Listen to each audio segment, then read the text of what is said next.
2. Welcome back, WNST, Towson, Baltimore. In Baltimore Positive, we are positively in my homeland. We are in Dundalk, Maryland, where Costas says so above us. I've got drinks, I've got ribs, I've got French fries. I can't really eat while I talk. I've already had mushroom caps. I've had crab soup. We've had great guests. It is our 25th anniversary. It's all brought to you by our friends at the Maryland Lottery in conjunction with our friends at Window Nation. 866-90-NATION. New offer for August. I'll be telling you more about that in the coming days and weeks. I'm also giving out these scratch-offs for the 50th anniversary of the Maryland Lottery, which sort of inspired my 25th anniversary and all the wackiness we're going to be doing here. 25 stories of glory over the next 25 weeks leading up to the Super Bowl and football season, a stretch run for the Orioles, and an incredible concert season that's about to happen. Been a whole lot of concerts this summer, a couple here and again. I'm a little bit of a drought. And then in September, things start happening again. Late August, things happen again. Nothing more momentous, I think, from a local music perspective than Kix calling it quits. They did this at M3, where my life friend John Allen from Stone Horses, Child's Play, SR-71, Charm City Devils. Did I leave any out? Yada, yada, yada. Did I leave out the one from Holliburg? No. Yeah, probably, yeah. Fury? What was it? Fury? It was not Fury. We went through this the last time. John Allen is here. He is in Sergeant Fury. Oh, I forgot House of Shock. Yes. Oh, yeah. And see, yeah. Yeah, is at this point when you get to be a little older as a rock star, it's sort of like being Jack Flaherty getting dealt to the Orioles, where, like, you've had a couple of different shirts, a couple of different teams.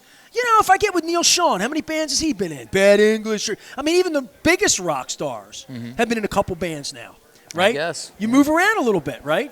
Yeah, not Mick Jagger, though. He's Well, I mean, how about this, dude? How about this? How about Steve Whiteman? How many bands has Steve Whiteman been in? I don't Funny know. Money, though. He's had another side there's a couple, project. maybe, yeah. He played drums before Kix. But Kix always existed.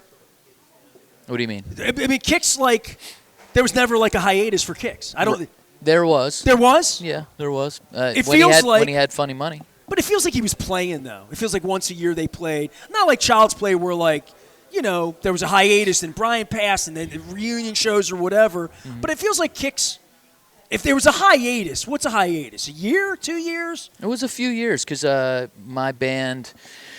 What band was it? SR. No, it was before I joined SR. Chelsea. We opened for Funny Money a couple of times. I think down at the beach maybe. And I think it was a few years that he did Funny Money, and then until they got the Kix thing, Jimmy started playing with them and in Funny Money, and I think they were like, you know, we got a couple of guys in the band. Let's do it. Let's get it back together. And so here we are now. They're going to do the final show, Walking Away, at Merriweather on September 17th.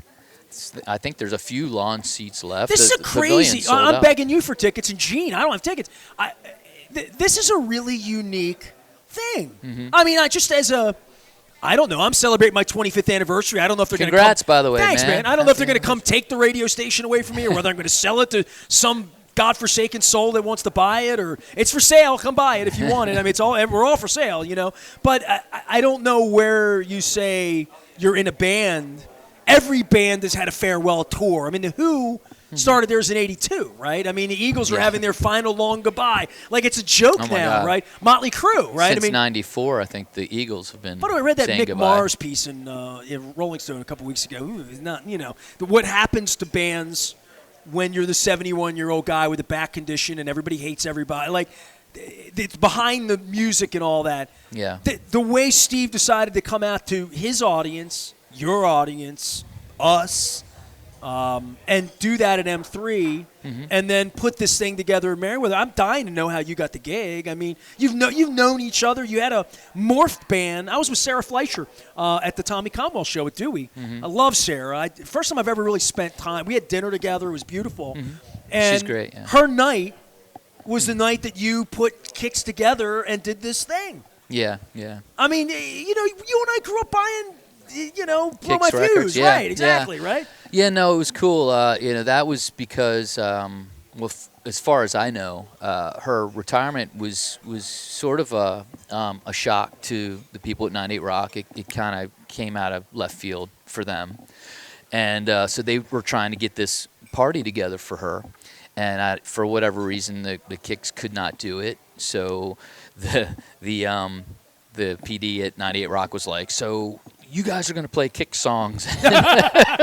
And we also want you to learn Thank You by Zeppelin. And I'm like, geez, I can't get my guys to remember our songs, and now you want us to learn a bunch of other songs. I remember running into Nick that night. Nick from your band, of course, we grew up with, Child's Play. And Nick was, like, nervous. I remember running, like, you mean, there were I was with your wife that night, and I was not with you, and she's like, man, band's like, and you guys slayed it. But, and I think it was very memorable. I mean, I've seen it all. That was a very memorable thing. I think when I thought about, am I going to go, because I had a European plan together, see Niels and like all that. It's the beginning of football season. They threw me out. I'm not used to being away at that time. And I thought, I don't want to see everybody's pictures. I don't want to see Gia Magliano putting pictures up in the third row live on Facebook and I'm not there. You know what I mean? Yeah. Like, I don't need to be in the third row. I don't need to have any. I want to be there for the spirit of what it is, because it's like, I'll say end of an era or whatever, but it's unique. It's unique for Steve to do it this way, to involve my friends on a stage that you would love to play on again, right? You had once in your life, you had a chance to go do the Child's Play thing. You did it at 12 o'clock in the morning. We all got there early enough. There's a nice crowd there at 12 o'clock when you were out in your white and doing your barefoot Brian Jack thing. To be able to do that for everybody, I hope we get good weather. It's merry weather. But when I heard about this, the first thing I thought is, you son of a bitch. Well, I've known you my whole life. You didn't tell me about it. Why do I read your stories on the internet? Well, I didn't know about it. I thought we had insider information.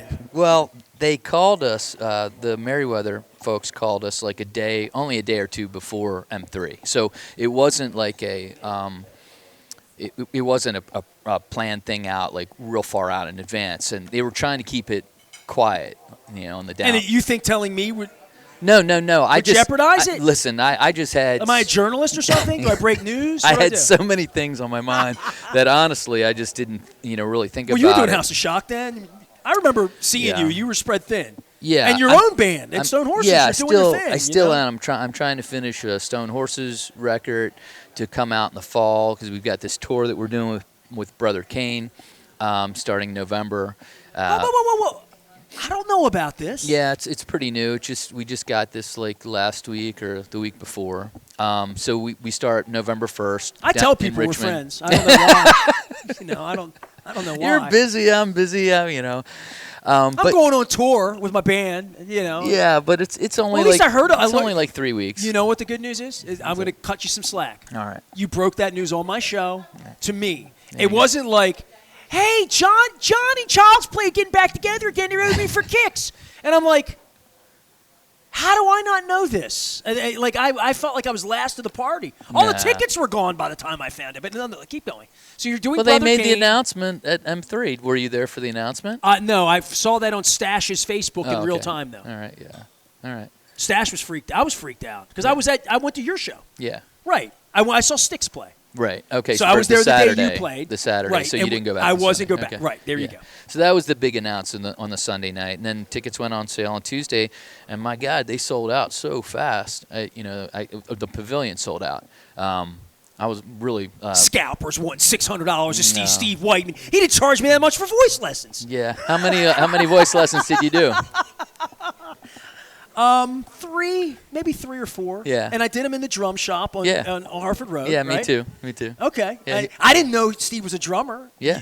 I knew Steven Tyler was a drummer. So do I have a I believe in Steve sign? I'll send that. When we take a picture, you and me, for Whiteman, I'll send it over. I got to get him on the show. Yeah. I had him on like 2 years ago. I asked him where to get a crab cake in Hagerstown. He's like, I wouldn't get a crab cake. So now I believe in Steve. He gave me voice lessons. I mean, he did because I'm telling you what he did, right? Yeah.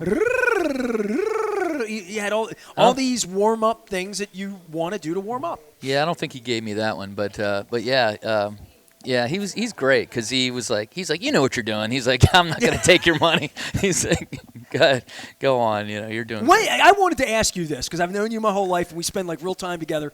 I've never asked you this. It's a total shoot interview for John Allen Rockstar. At what point did you go from drummer to singer? At what point like that this happened in your own mind in the same way that I've had to morph now that I've been thrown out by the Ravens and the Orioles and they won't let me do my job. I guess it would be like, the drummer from Def Leppard losing an arm and thinking maybe I should play a different instrument, right. or thinking I don't want to drum anymore, or I want to go sing, or I saw Brian do it and I was in a band doing something. I've never really asked you that. So do you get asked that a lot or no? I think you probably do, right? Not much. I mean, people ask which one I prefer, and my wife didn't know you drummed. Okay, yeah. And there are people on my 25th anniversary, your wife didn't know anything about me starting the station. She wasn't in my life then. Right. So, that's why I'm celebrating this, right. is to say, we've done a lot of things, and I think people come to you at this point, especially people in the audience, or my wife enters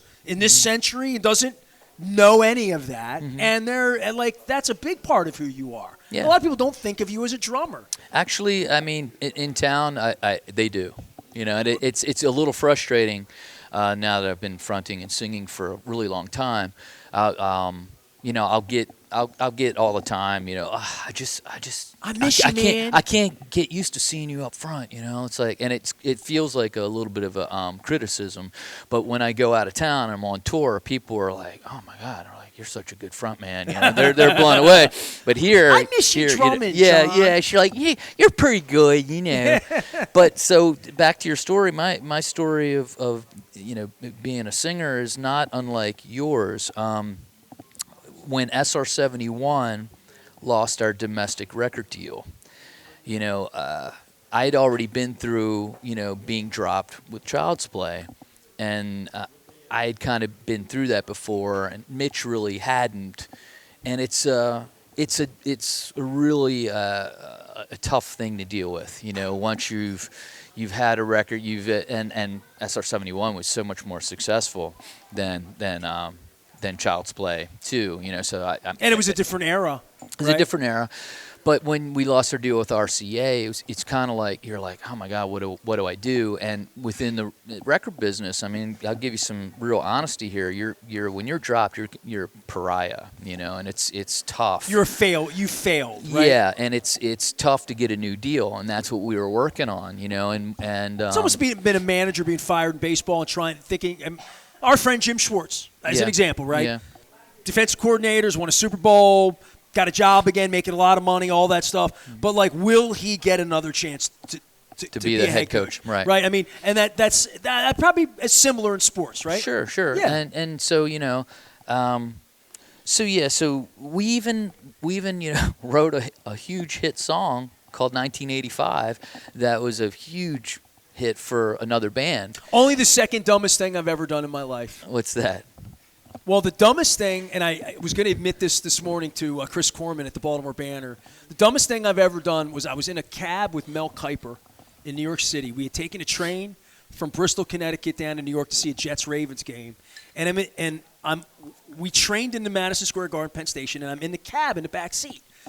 And we're taking the cab across the river, meeting across the river, a little Springsteen there for your family. So we're going over to Jersey, and I look up and I see the Felt Forum, and I'm thinking, I'm with Mel Kiper, and I knew Mel a little bit, and I'm thinking, well, this is where the NFL draft is every year. And we're outside of it. And I said to him, "Oh, man, you're here every year with the draft." Yeah. Mel's real matter of fact. And I said to him, "Mel, did you see Jerry Maguire?" And he said to me, "Ness, I was in Jerry Maguire." And I remember being with you in Cleveland Stadium with Mitch and his girlfriend at the time who was in the movie, Kelly, right? Kelly who, yeah. You were there. You were doing the X Games, or what games were? The Gravity Games. Gravity Games were in Cleveland. You called me and you said to me, "Hey, we're in town. Can you get me tickets?" And I said, "I know Baker and Roy from the Ravens." And we got tickets, and we're in the Cleveland Stadium watching them play. The Browns and the Ravens are playing. It's probably like 2004, 5, does that sound right? 6, like that? Yeah, era? sounds right. Right, so we're there. My wife's there. We're in the stands. And I remember 1985 getting played in the thing. And I said to you, "Man, I love that song." I said that, "She's still pretty young, 1980." I said, "I love that song." You heard that song? I remember saying this to you. Have you heard that song? And you said to me in this humble way that I've known you since you were 10 years old, you're like, Ness, I wrote that song. And I'm like, oh. I was just sort of like, okay, you know.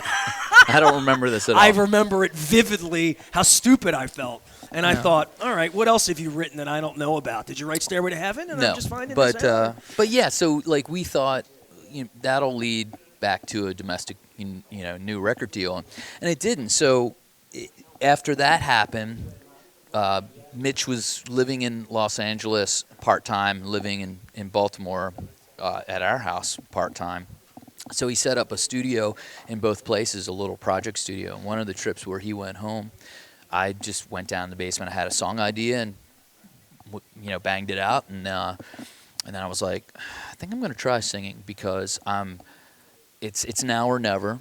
If I'm ever going to do this. Yeah, I'm like... Transition's thrust upon you when your label drops you, right? Yeah, and I was sitting there, like, man, I'm really tired of looking at singers' asses, back there playing drums, right? So I'm doing all the work. Yeah, well, not really, but yeah. So that was it. That was the impetus, and I just I took the ball and started running with it. Wrote the song, "Burn Baby Burn."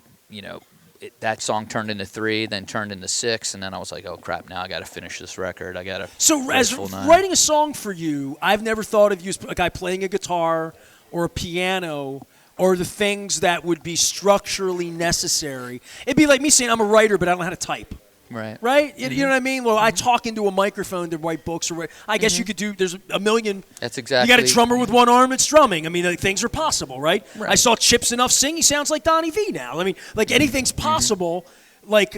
In that space, but for you to get out and do that and say, I'm going to do it differently and I'm going to create my own band, have my own thing, I mean, that's not something that you do a little praying on that, I would think. Well, right? when I started... Especially when you're a hell of a drummer. Well, you're such a great drummer. People still come up to you and tell you you're a great drummer. Well, I'd mess around with guitar forever. It's just I never stuck with it long enough to be...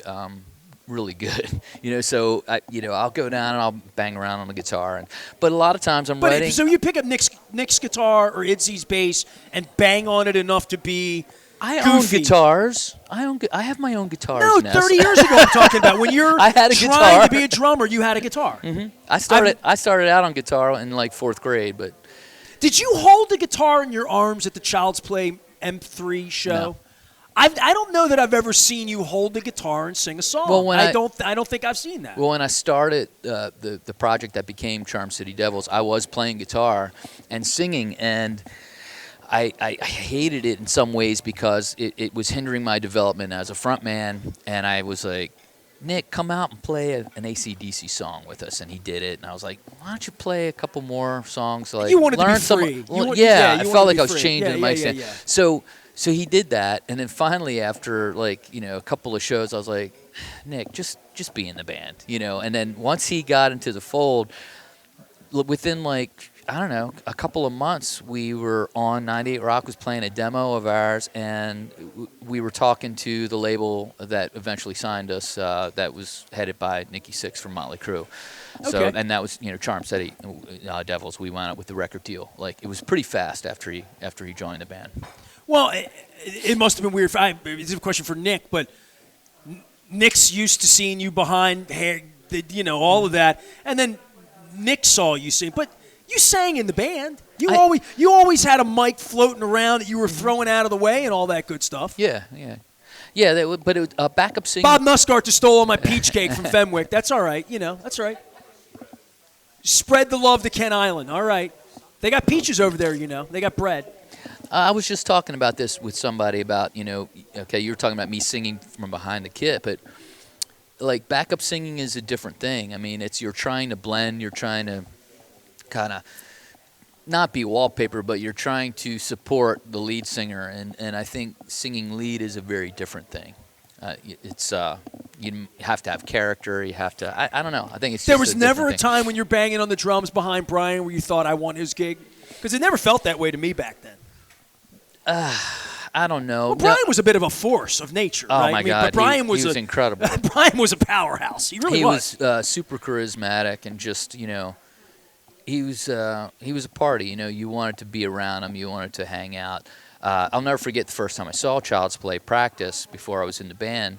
I went to this practice place, and And of course, Let me guess, Essex. no, it was Towson actually. Okay. The drummer that I replaced, Steve Albanak, lived up right across from what's the school up there? I think that guy was just talking about it, Calvert Hall. Okay.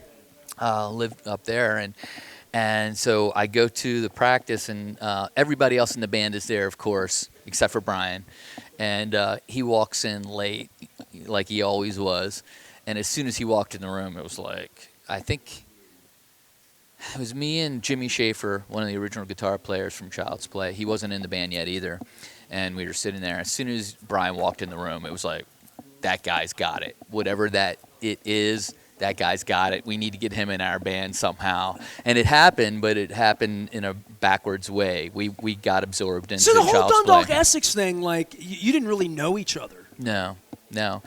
What's funny? I mean, EVT, and Dundalk, we crossed paths. I mean, this isn't Sure. like from he didn't being go to EVT though. But Bass player did. Phil. Where was Brian from?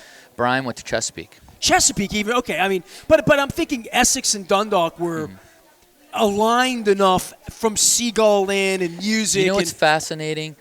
I had an art teacher at Dundalk, Mr. Wallen, who went to the seniors art showing. I think it was at Essex Community College at the time, and he videoed all these pieces. And there, you're talking about like you were going somewhere. Like we didn't know each other, right? We didn't. But so Mr. Wallen films all these videos, all these different art pieces of seniors, whatever year it was. Brian was older than us, and this one piece just really hit me. I was like, "That's really cool." It was amazing sculpture. And years later, I'm in Child's Play, and we're hanging out at his house, and he lived, his room was over the garage at his parents' house, and we were hanging out there for a couple of hours, like, I don't know, listening to music or trying to write music. And I turn around to walk down the stairs to leave, and there's the sculpture hanging on the wall above the staircase. I was like, oh my God, dude. I'm like, I remember seeing this. In Essex Community College. My teacher brought the video back to Dundalk and played it for all of us, and that was the one piece I really remembered, and it really hit hard. I mean, he was an incredible artist, as well as an incredible singer, frontman, guitar player. I mean, the guy was really talented. His daughter now is an incredible artist. Yeah, I saw you shared some stuff that she did, Adrian, right? Yeah. Yeah. All right, John Allen's here. We're at Costas. They are opening. Child's Play is opening. Couple shows, right? I mean, are you doing a Stone Horses thing with Steve Oh yeah, too? yeah. You're doing a thing down at Kent Island, aren't you? Yeah, that show sold out. I think they are talking about releasing 50 tickets to it's a cult classic brewery. Okay. It's over in Stevensonville. Right. Yeah, Stevensonville. And that's Stone Horses and Kicks, and then that's August 19th. Then yeah, the big show in Merriweather, it's their final show. That's with Child's Play though. Am I going to get in? To the Child's Play? Yeah. To the Merriweather. kick Yeah. show? I mean, like, I'm I'll get worried. you in. I got to get in. I'll get you in. I'm saying the Ravens play that day. Do you know anybody at IMP? Yeah, I know people. Because I have no idea how many guests we get, but I'll get you in. You'll be one of the guitar techs. We had 4 guitar techs last show, and we only have 2 guitar players, and we were still out of tune the whole set. Well, I can be the guy in the back that lets you know whether it's too loud or not, and say up, down. I can do all that because I actually still have most of my hearing. We don't care about that. You want to be loud, Yeah. not that loud. Yeah. You're really loud. You're really, really loud. I'm gonna have to talk to my sound man I can't about hear that. You. I'm really loud. John Allen has been my friend since 1979. He's in a rock band, a couple rock bands actually. Stone Horses. I have my Stone Horses shirt. Child's Play is getting back together. You do the barefoot thing again, Brian? Or probably. I haven't thought about it through. Not sure. I mean, I did that as a nod to him and his on-stage persona. It seemed to mean a lot to people. Oh, yeah, absolutely, man. I had we did a show a couple weeks ago, and one of my friends is an NFL agent. We were over at Spirits West, and Chad. Chad just he's like, the minute I saw the barefoot, I knew it was like what it was, and I'm like, that's that means something 3-4 decades later that he has this aura about him, and you just talked about him sort of lovingly and glowing. I didn't know he was I didn't really know he was an artist in that way. Yeah. And I told you the night he got on stage with me in my band, right? I've never told you this. I think you did tell me, but I don't remember. I think I told the story. I don't know if I told it on the air or off the air, but when Paul Amantia and I and Ron West of the Cultivated had a band, Ridgemont High, at the turn of the century. We were playing the Ellicott City Stone Cellar. Does that sound right? Stone Cellar? Yeah. Right. You're the Stone Horse Stone Cellar. Right. So we're playing the Stone Cellar, and, there's 80, 100 people there on a Friday night shaking their ass to our 80s, Love My Way and some Cars songs and whatever. And Brian was there like the whole night. And Brian was, Brian. It was 1 o'clock in the morning on a Saturday night. He was loose. And he came up to me he said, I want to play a song with you guys, man. And I'm like, sure, man. What do you want to do? What do you guys do, man? And I said, he said, Rebel Yell, man. We're going to do Rebel Yell. I said, well, we usually do Rebel Yell in the encore. I'm going to do it, man. I'll be here. He was a huge Billy Idol fan. Dude, he grabbed Paul Amantia's guitar. Paul had an extra guitar. We plugged it in. And he got up and just did, in the midnight, mo. And it was just sort of like, and I'm standing on the side, and I'm not in the band anymore. I'm just sort of on the side. And it was late. It was, 1 o'clock in the morning. And I was like, wow. He used what to the walk hell in. is this? He used to walk into band practices doing, his Billy Idol isms or David Lee Roth isms like all the time. Like I think it was part of him finding himself as a singer. And he would do these little things, and In Excess was big at the time. He would, sing Well, lines. he looked like Michael Hutchence. Yeah. He had Michael Hutchence's hair during that period of time. He's probably better looking than Michael. Probably Hutchence. was, yeah. Michael did okay, But so for you with band and new album, and update everybody on your musical thing. Well, Stone Horses. We're doing a bunch of shows. Working on a new record. Have a little EP out right now. It's a real active band. As active as any band you've had. You're touring, radio play. Getting ready to tour. I'm the last one to find out that you're touring, but that's okay. StoneHorsesMusic.com, buddy. You can check things out. Did you announce the tour? Have you said we're going? Are there dates, or is this like backstage information? Are there really dates right now on your Facebook page? Yeah. Then I missed it. I'm sorry. It's okay. Playing locally or no? Ram's Head on Stage is the only local show Brother on that run. All right. But like Midwest and East Coast are all the shows. That's just for the month of November. We've got some other things cooking. House of Shock, we just put out a single. I'm sorry. I knew this. I don't have any notes. No. I had Gina out 2 weeks ago. Yeah. And how did it happen? I don't even know.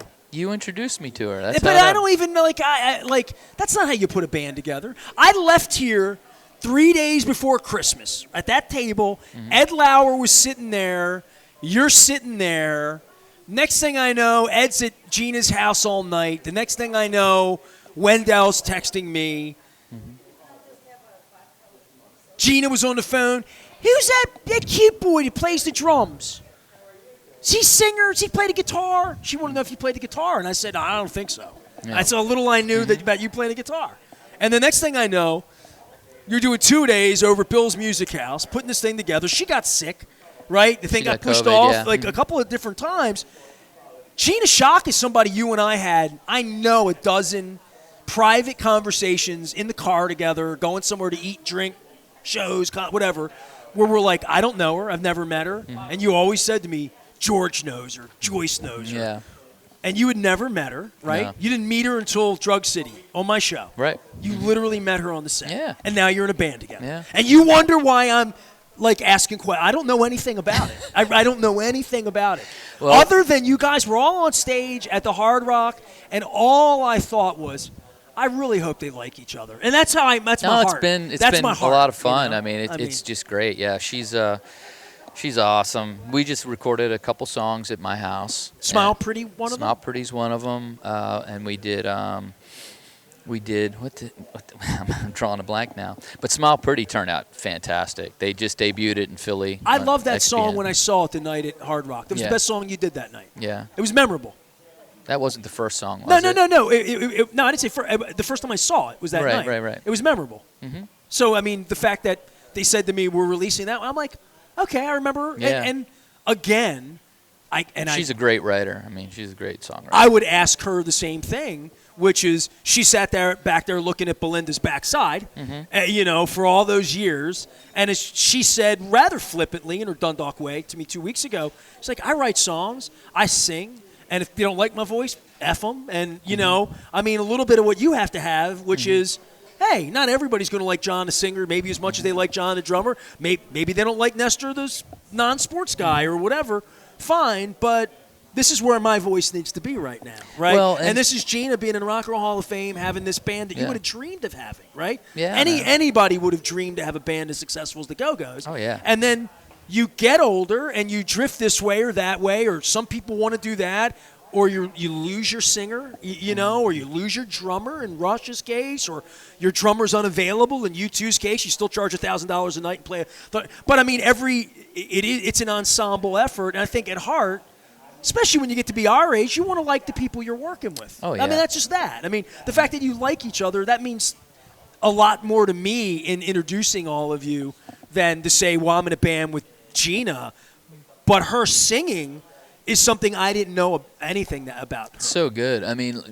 Personally, I prefer her voice to Belinda's, but you were the one that told her to get out and sing, right? Didn't you tell her you'll play she was going to play the drums originally as part of the plan. That hard rock thing. She needed accompaniment, right? The plan, I think, right from the get was like we were gonna do half and half. She's gonna play drums on half the set, and I was gonna play drums on half the set. I was gonna play guitar and sing on the other half. And then it turned out I was like, my voice just doesn't sound good on a lot of the stuff. So, it was more appropriate for her to sing. Like I said, she's got a great set of pipes. So, and I'm having fun playing those songs too. So there's stuff you won't sing or you think you suck at singing. You're just like, that's not me. Well, some of the stuff was like some of it's Go-Go's covers, right. and I'm not appropriate to sing that stuff. And some of it's hard, It's up there. Right. My voice is finally dropping. I finally hit puberty at what age am I? Well, when Gunnar Henderson gets his man muscles, he's going to start hitting more home runs. There you go. Right. You're loving the sports thing, right? Yeah, man. It's a good time to be an Orioles fan, except if I take my wife to any games. So she's like the jinx, like the game they lost at home like a couple of weeks ago. Don't take her.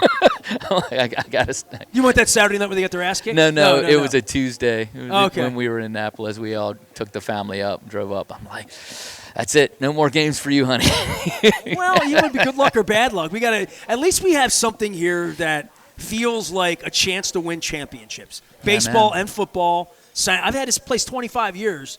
There haven't been a whole lot of August 3rds that we'd be sitting here talking about the Orioles and the Ravens being simultaneously not just relevant, but being I don't want to say the Ravens are dominant. It's a whole. You have to see. It's a new season. It's on paper, right? But in the case of the Orioles and what they've built, it feels like we're going into this window where, your girls might sit and watch a baseball game in October at some point and say, I like that. Or, whatever it would be that we weren't watching them for a long time, right? Yeah, no, it's great. You got something. It's You great, got Oriole related? because, You want to do this?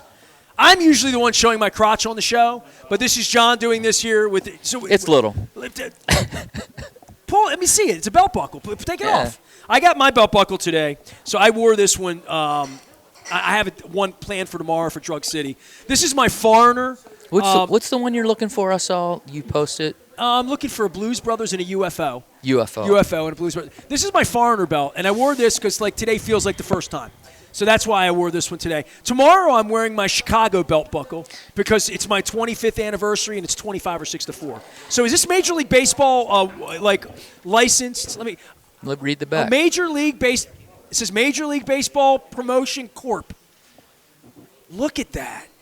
Dude, you're an artist. You should repaint that. Get that thing up to code for the Orioles. That's pretty good. It was on a cheap plastic belt. I actually have a Baltimore Colts one as well. I have the Colts one. Yeah.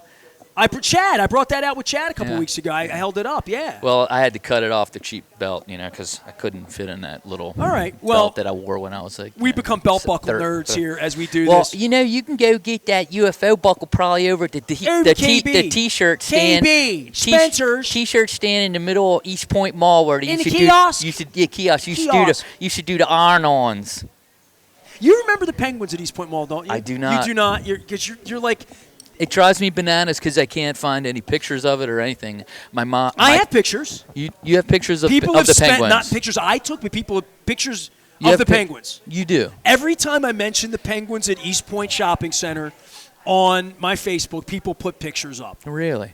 Like, I swear, if I put East Point Penguins in on my Facebook, you're going to see a picture of a penguin right now. My grandmother worked at Hochschild Cone, the one downtown, but also at East Point Mall. And I just can't imagine, like, you apply to a job for Hochschild Cone, and they're like, okay, you're going to be cleaning out the penguin showcase window. Like, oh, my God. I've hit it, and I said, does anybody remember the penguins? And Stone Horses shows up when I put East Point because you guys played the flagship cinemas at East Point. Right. For the there you are. Look good up there, man. Stone Horses looking.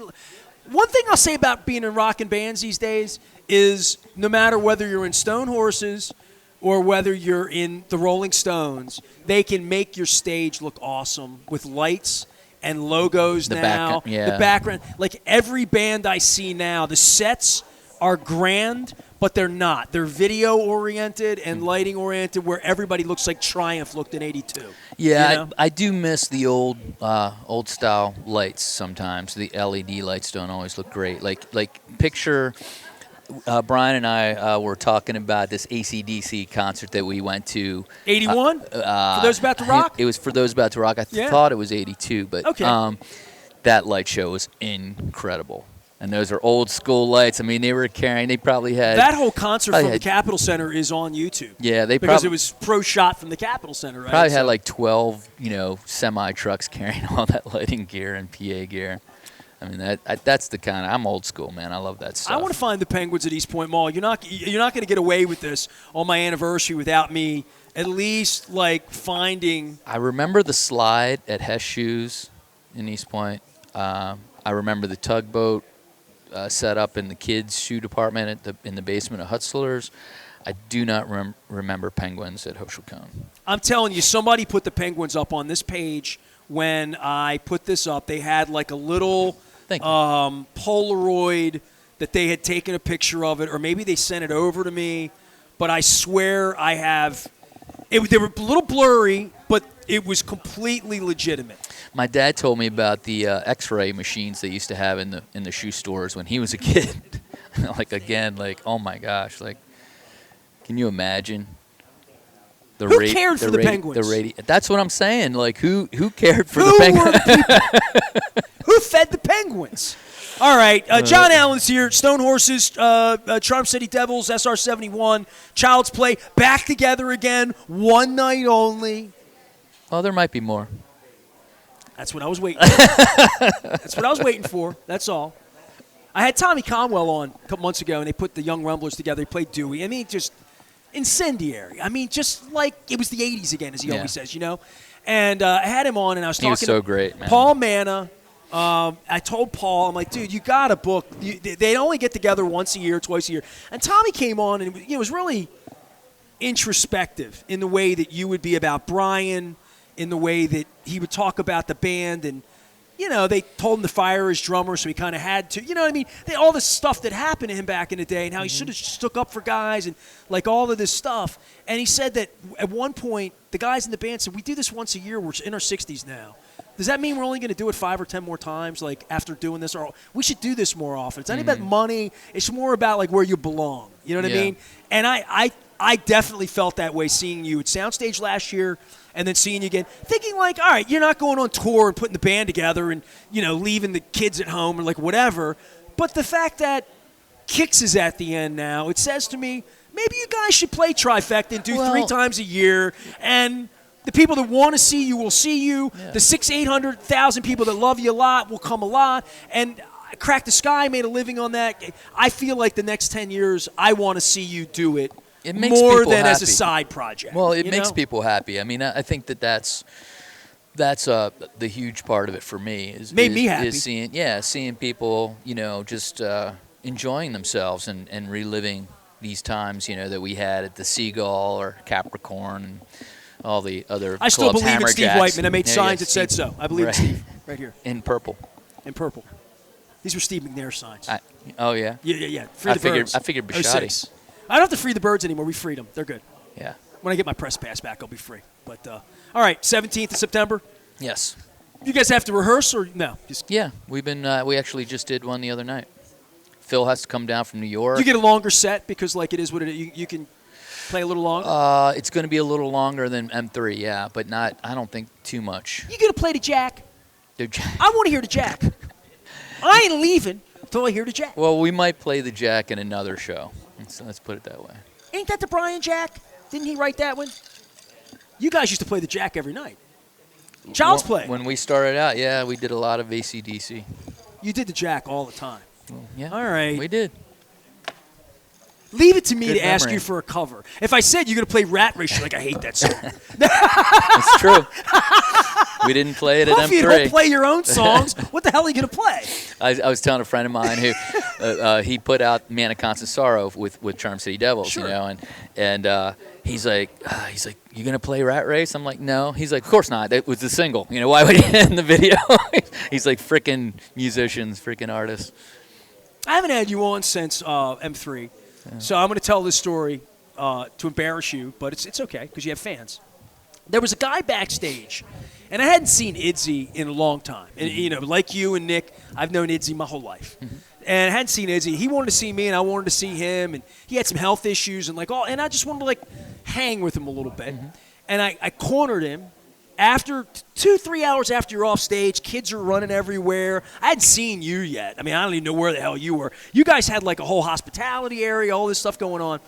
And I corner Idzy, and we're talking, how's your wife and cancer and you and your eye and that and the beach and that and your girl and that. So we're talking, and a guy comes up with all of this stuff, all of this swag, all of these CDs, posters, covers, and he said, excuse me.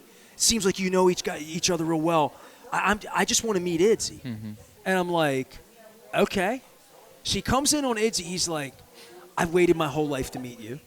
He said, you're the only guy that I've never met from all the band, you know, all these bands. That Idzy I know who you're talking about. Is this really elusive, like sort of rock star to some degree. And he had all the stuff that he wanted to autograph. And you told me this funny story about a Japanese thing. And no, that was the guy. Yeah, I think what you're thinking of. So that guy was on the Monsters of Rock cruise back in 2014 when Charm City Devils played, and same thing. We finished our set, and he shows up with this stack of CDs for me to sign, and it was Child's Play, it was SR-71, it was all this stuff. I'm signing, and I get to the bottom. It's some Spanish-speaking singer from like South America or somewhere. And I'm like, oh, this isn't me. And he's like, yeah. He's like, you're on that record.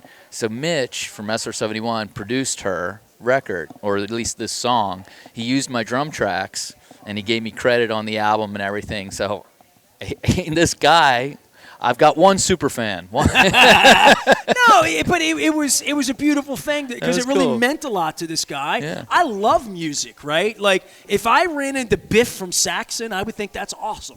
You know what I mean? Yeah. I ran into Dana. We played with them back in the day for an all-ages show at Network. Brian had just taken over as lead singer, and it was like the end of the tour for Saxon, and they were trying to talk us into going on after them instead of before. They just wanted to be done. They wanted to finish the night and move on to the next town or go home to England or something. and I actually had a face-to-face with Biff, you know, standing in the doorway of his bus saying, he's like, oh, mate, you know, think about it. He's like, you know, you can say one day, you know, Saxon open for you. And I was like, no, like I don't want Saxon to open for us. I want to open for Saxon. Yes, it's like everybody's going to leave once you guys are done. I want to play for your crowd. And I was Did like, you no. tell him that I brought the Strong Arm of the Law import from Highlandtown into 8th grade after I saw them open for Rush? I had that one too with the patch. Get out, Strong Arm of the Law. It came with the patch. Denim and leather. That's all together. It was you that That's set a the different spirit record. free. That was the album before. Absolutely. Come on. Stop, get out. We are the Strong Arm of the Law. Strangers in the Night, both on separate flights. Rock and roll, man. We grew up together. Rock and roll. All right. Anything else you want to say? Make me cry or let go? I just think it's cool that you say people love your band. And I met this guy's from like Nebraska. This guy was from like the Midwest. Yeah, he's stalking down Idzy. He has his own like museum at his house. He's got like a separate. He was telling me all about it at M3. He's got set pieces from Ronnie James Dio's. I forgot what tour it was. And he wants you to be a part of that. That's inspiring. That's awesome, It's crazy. dude. Yeah. Some crazy Radio Hall of Fame guy came and wanted one of my signs. I think it's the greatest thing ever. You It's know? cool. That's Yeah. why we do what we do, you know? What part of the reason? All right, yeah. Stone Horses. Go see them play if you can get tickets. Same thing with Child's Play and the Kicks Band. You got Whiteman's number? Maybe. Yeah, I got to text him. I want to get him on the show. Why do you want me on? Yeah. I'm retiring. I'm old. I have another request from a friend of mine. His daughter writes for a paper, and I'm not sure Steve wants to do anything. You know, like if they're, you know, this is the last show, he might not want to do anything. You know, it's like, you know, it's done. I don't know. I feel funny, like you know, I feel like I might be imposing. Like I want to saying, hey. celebrate with him. Yeah. This is a celebration of Kicks. It's not I mean, a funeral. not for you. I'll pass it on. No, but it's not a, you know, I mean, I'm looking at it as something I want to celebrate. It's better than the other, you know, people dying, and we talk like Pee Wee Herman. I mean, you talk about people when they're doing it as being great. It's true. That's a lot better than the true. day after Sinead O'Connor saying, "Oh, I haven't listened to her in 15 years." You know what I my mean? God. Like, you know, We were on her same label, you know, but Child's Play was signed to Chrysalis. Chrysalis. And I'll never forget, like, you know, one of the few things that the label did for us is being in the office in New York. They're like, oh, go in the locker there and take whatever records you want. And I remember coming home with that Sinead O'Connor record and just listening to that thing, and it blew me away because it was such an incredible piece of art. Not, you know, not pop, not like whatever, you know, nothing worrying about hits. It was such a piece of art. She was so incredible. And then seeing the MTV Unplugged, there was a song that really struck me as called, I think it was called Black Boys on Motorbikes. It's a really heavy song. She just she was incredible, and she really got shit on. and then people like rediscover her greatness, like Van Gogh, right? Mm-hmm. The day after she dies, we all start listening to things again and hear, you know, Mandinka, you know, stuff that I haven't heard in 30 years. You know what I Yeah. mean? Mm-hmm. And that's unfortunate. Yeah. It really is. Yeah. I mean, No, she got canceled because of the Saturday Night Live appearance, and that's. it turned that she was for real. right. That's all she was. Yeah, she's reporting facts. So we've been doing. I've been canceled too, Yeah. except I'm not. Except I'm still here. Yeah. 25 years later, feels like the first time I got my foreigner belt buckle on. I got to go. They brought me ribs and French fries here. Go eat, man. My French fries are going to be as cold as they were at Lambeau Field that day. We're at Costas. It's all brought to you by our friends at the Maryland Lottery. Calvin Statham was my 7th, 8th, and 9th grade music teacher and my chorus teacher. My wife took the day off just to hang out with him. Sig's here. Terry's here. Brian Poole from 7th grade basketball's here. I just found some old photos from a show, either the Christmas program or the where the Statham Singers did their thing. Yes.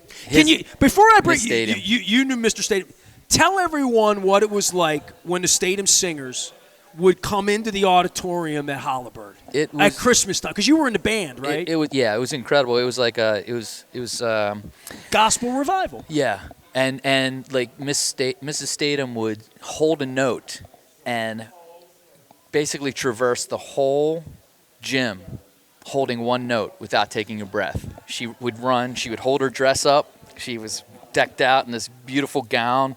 She would hold her dress, and she would run the whole perimeter. Do you remember that? Calvin, he's telling stories about your wife right now, about her holding notes, running weird. around. That sounded weird. Singing songs. He was at all the shows. The program at 79, Holabird. 80, At 81. Holabird. He was at all of them. I have pictures of the Statham Singers from the program. Yeah, you were fortunate, he says. I was. I got to witness it. So my son brought this piano. Can you stay a while? You got kids again? I got a What time piano is it? for him. I got a piano for him. I got a split. You got a split. All right. We'll take a break. John's here. Mr. Statham here. Back for more right after this. I'm going to try to put them in here together. Cool.